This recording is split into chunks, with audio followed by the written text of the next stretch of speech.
All right, everyone, it is our favorite time of the week because it's the time when we get to answer your questions. That's right. You sent in some great ones this week. Saagar, what's up first? All right, number one from Noam Chomsky. Love that one. Amazing.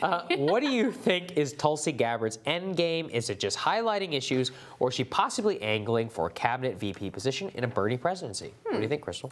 I don't think she's like an end game kind of person. I think she has principles. I think she has a view that she wanted to make sure was included in the national conversation, and that's what she's all about. She's not the type of politician who's searching around for the right answer for her career resume. If she was, she wouldn't have broken with Hillary Clinton. She wouldn't have resigned from the DNC, which put her on the shit list forever with the Democratic establishment. She's just been relentlessly smeared since then. That was not a good career move. That was a principle move, and I think that's fundamentally what she's all about. I agree. I don't think there's an end game here. I think from the very beginning she came to Congress, she said, I'm going to be a principled person. She's been a principled person. I think she'll continue to do that. If she's offered a cabinet or a VP position, it'll be because of her principles. And yeah, I think that's where we stand. Yeah, absolutely. The media has such a hard time wrapping their head around the idea that someone could actually be acting based on their principles and not with some like strategic machinations in the background. All right, next one from Nate England. Why should I continue to support Bernie and the Justice Democrats after they did a hit job on the great progressive Cenk? It's a really good question. And look, Saagar and I were both critical here. Look, myself as someone who, is obviously very supportive of the Bernie Sanders movement, admires a lot of what he did.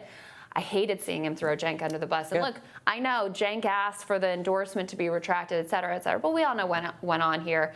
Bernie came under pressure. It created an ugly situation, and Cenk gave him a way out of it. It's very disappointing when you see people who are allies in the movement like that not 100% having each other's backs, because what does it do? The forces that are coming after Cenk, those establishment forces, they don't care about what he said in the past. All they care about is taking him down.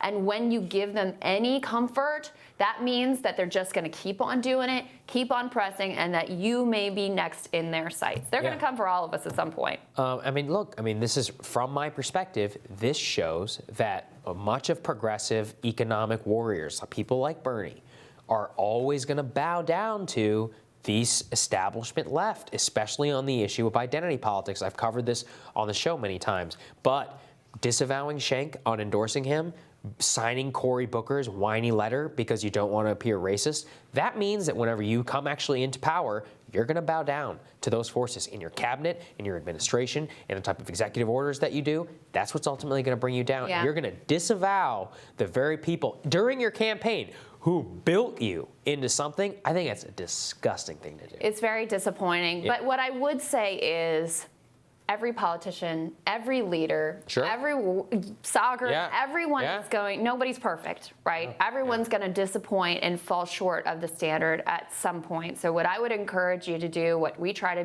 do here, is be honest about those disappointments. We don't try to spin it. We don't try to bury it. We're honest about it. The people that I admire most are the people that I most try to hold to account and hold to that higher standard. That's what I would encourage you to do, rather than if you support Bernie, rather than, just bailing on him, because you also got to think about what are the alternatives out there as well. So, all right, number 3.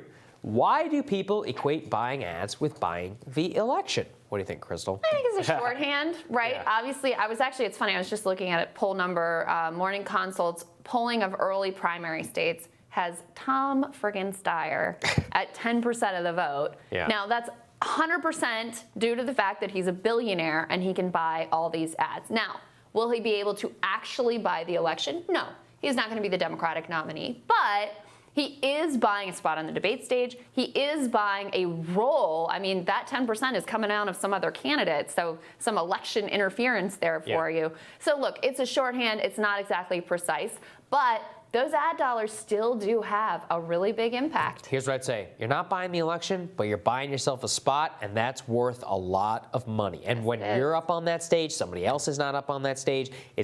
Voting is a zero-sum game. So if you can buy some level of support and something that something else doesn't have, it's not a fair system, and that's what I would say to that. That's what it's all about. Always grateful for you guys. Always appreciate your questions. Thank you so much. Thanks, guys. We'll see you back here soon.